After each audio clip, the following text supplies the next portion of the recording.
In this video, we are going to learn a bit about the history of robotics. So now, you might be finding the subject history very boring. So don't worry, we are not going to spend a lot of time on this.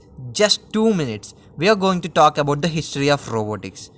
But at the same time, it's very important that you know the history of robotics, not just with regards to robotics.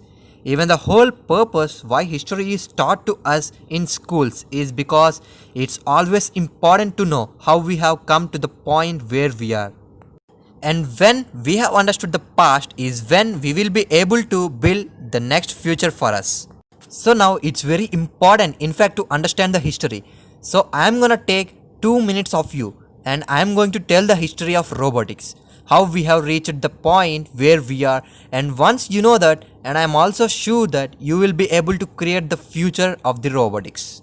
So the word robot is derived from a Czech word robota, which means forced labor or a slave.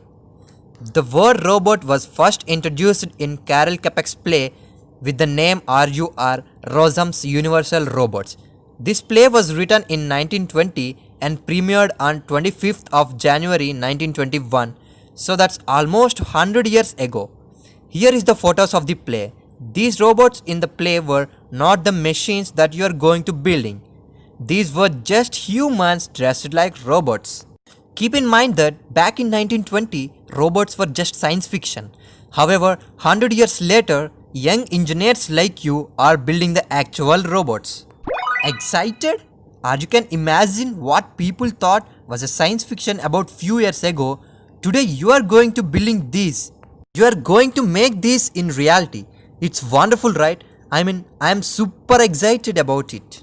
And the first real robot was built in the year 1959. And this robot was named Unimaid and was first used in the automobile industry. It was mostly used to take or quite a few unpleasant jobs.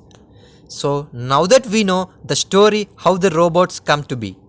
So let's look at what Asimov had to say about it. So let's learn about that in the next videos.